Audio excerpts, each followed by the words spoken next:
औरत का फैसला। नैतिक मूल्यों से ये कहानी भले ही आपको इंसाफ करती ना दिखे, लेकिन जिम्मेदारियों की नजर से देखेंगे तो शायद कुछ समझ में आए। ये क्या है बहू, सुबह से घर का काम करती रहती है, फिर ऑफिस जाती है और बच्चों में लगी रहती है। अरे ऑफिस क्यों नहीं छोड़ देती, या फिर घर के लिए कोई नौकरानी रख ले। कैसी बात कर रही है माँ? जानती तो है ना अभी इनके ऊपर कितना लोन है। थोड़ा ही सही मदद कर देती हूँ तो अच्छा लगता है, और अभी उनको मेरे पैसे की जरूरत भी तो है। सुधा चंदर को बचपन से प्यार करती थी। एक ही मोहल्ले में खेल कूद कर बड़े हुए दोनों। जहाँ सुधा संपन्न परिवार से थी तो वहीं चंदर का परिवार आर्थिक परेशानियों से जूझता ही रहा। लेकिन सुधा की जिद के आगे किसी की नहीं चली।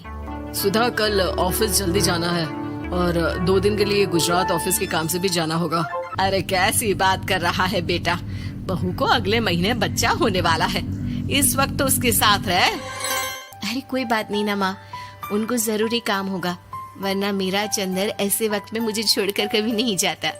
चंदर सुबह घर से निकलता तो आधी रात को घर में घुसता, वो भी शराब के नशे में। चंदर की माँ उसे खूब समझाती। अरे माँ, देख रही हो ना कितना कर्जा है सर पर, काम करना पड़ता है। दिन रात काम नहीं करूँगा तो घर कैसे चलेगा।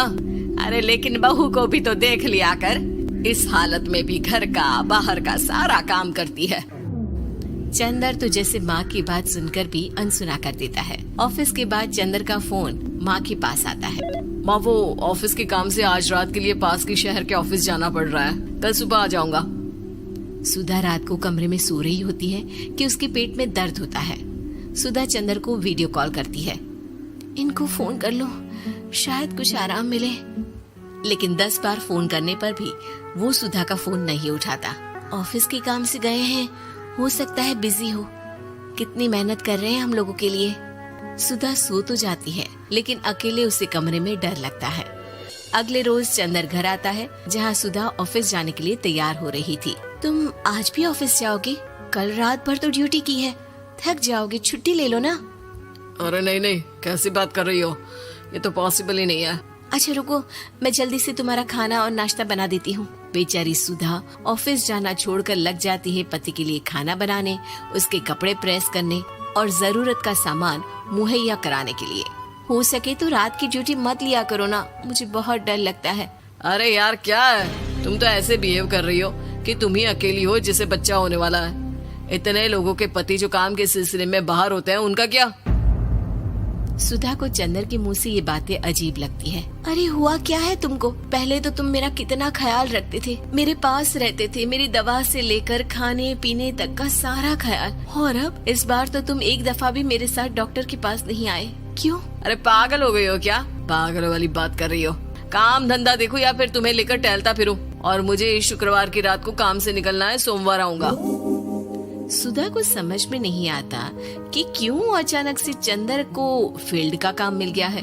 लेकिन एक दिन, सुधा, मैं और चंदर जरा एक रिश्तेदार के घर जा रहे हैं, तुम भी तैयार हो जाओ, घर में अकेली कैसी रहोगी। अरे नहीं नहीं, इस हालत में इसे लेकर जाना ठीक नहीं है। अरे लेकिन मैं ऑफिस भी तो जाती हूँ, फिर घर में अकेले। चंदर उसकी कोई बात नहीं सुनता। वो सीधा कार निकाल कर माँ को लेकर चला जाता है। सुधा घर के काम में लग जाती है कि अचानक उसकी नजर चंदर के बैग पर पड़ती है, जिसमें एक कागज दिखाई देता है। इनके कागज भी ना इधर उधर फैले होते हैं, एक भी खो जाएगा तो बवाल करेंगे। लेकिन जैसे ही सुधा वो कागज खोलकर देखती है तो वो सदमे में आ जाती है। दरअसल वो कागज नहीं, बल्कि चंदर और उसके ऑफिस में काम करने वाली लड़की चांदनी की गोवा की टिकट होती है। सुधा चंदर के बैग को खोलकर देखती है तो उसे होटल के बिल से लेकर महंगे गिफ्ट्स और दूसरे शहरों के टिकट मिलते हैं। सुधा को समझते देर नहीं लगती कि उसका पति किसी और लड़की के साथ है। चंदर के आने पर सुधा उससे बात करती है। अरे नहीं नहीं, ऐसा कुछ नहीं है, तुमको गलत फहमी हो गई है। लेकिन जब सुधा के सवाल तीखे हो जाते हैं तो चंदर को अपनी गलती माननी पड़ती है और वो सुधा से माफी मांग लेता है। सुधा फैसला कर लेती है कि वो चंदर को छोड़ देगी। बच्चे और सामान को लेकर वो घर से निकल ही रही होती है कि सास उसे रोकती है। कहाँ जाएगी बेटा, रुक जा। चंदर को सुधा का जाना खल नहीं रहा था। वो झूठे मुंह भी उसे रोकने की कोशिश ही नहीं कर रहा था। सुधा चंदर को देखती है और मायके चली जाती है। मायके में माँ कहती है, अरे ऐसे कैसे घर छोड़कर आ गई? कौन सा चंदर तुझे छोड़ रहा था? माफी तो मांग ली थी ना। देखो बेटा, बेटी डोली में जाती है और अर्थी में ही निकलती है। पर पापा, मेरा आत्मसम्मान, उसका क्या? आपने मुझे पढ़ाया लिखाया है, इस लायक बनाया कि मैं खुद का खर्चा उठा सकूं, बेटी को पढ़ा सकूं, एक अच्छा जीवन पाऊं। अरे लेकिन पति की जरूरत तो होती है ना सुधा दीदी, और अगर आपको नहीं है तो इस बच्ची का सोचो जो अपने पिता से इस कदर जुड़ी है। आने वाले बच्चे की सोचो जिसके आने से पहले ही आपने पिता का प्यार से दूर करने की सोच ली। सुधा फोन देखती है लेकिन चंदर का कोई कॉल नहीं होता।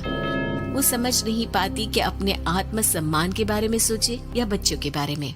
मम्मी, हम नाना नानी के घर से दादी और पापा के पास कब जाएंगे?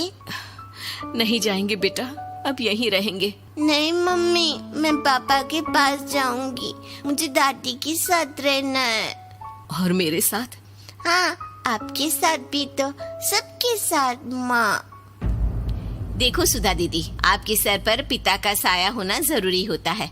अपने घमंड के लिए पिता और बेटी को अलग मत करो। सुधा अब सामान उठाकर अपने ससुराल जाने लगती है, लेकिन मन में सवाल रह जाता है कि जिसे दुनिया घमंड समझ रही है वो उसका आत्मसम्मान था।